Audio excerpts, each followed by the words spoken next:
आइए सीखते हैं टॉपर्स कैसे हल करते हैं कंपाउंड इंटरेस्ट और सिंपल इंटरेस्ट के क्वेश्चन को। जैसे इस प्रश्न में दिख रहा है, find the simple interest, compound interest and difference between compound interest and simple interest. अगर इसको हम सॉल्व करने जाएंगे तो तीन तीन बड़े फॉर्मूले का लगेंगे, लेकिन बिना फॉर्मूला के कैसे हल करेंगे, क्या है इसका टेक्निक, सीखते हैं। अपने पास है प्रिंसिपल 12,600। अब इसमें हमें 2 ईयर के लिए कैलकुलेट करना है 10% पर ईयर के रेट से।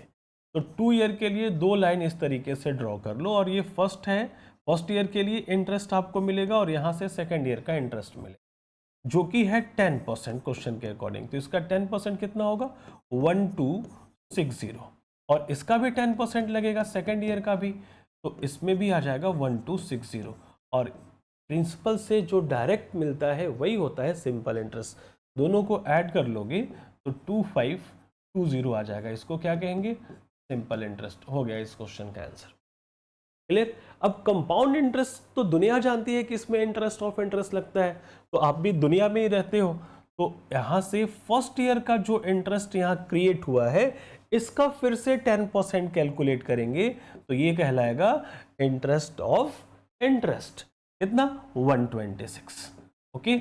अब ये 126 इंटरेस्ट ऑफ इंटरेस्ट जैसे ही हम सिंपल इंटरेस्ट में ऐड करेंगे तो ये बन जाता है कंपाउंड इंटरेस्ट, 6 4। ये बन गया आपका कंपाउंड इंटरेस्ट। किसी फॉर्मूले की जरूरत नहीं है कंपाउंड इंटरेस्ट को फाइंड करने के लिए, इसका भी आंसर मिल गया।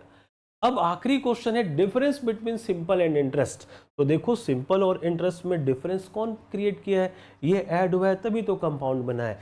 तो ये आपके सामने ही है, जो इंटरेस्ट ऑफ इंटरेस्ट है ना, वही है डिफरेंस। तो 126 इज दैट। तो तीनों क्वेश्चन का आंसर आपके सामने है। ओके। और भी कई तरीके के क्वेश्चन का आंसर इसी डेटा के अकॉर्डिंग दिया जा सकता है।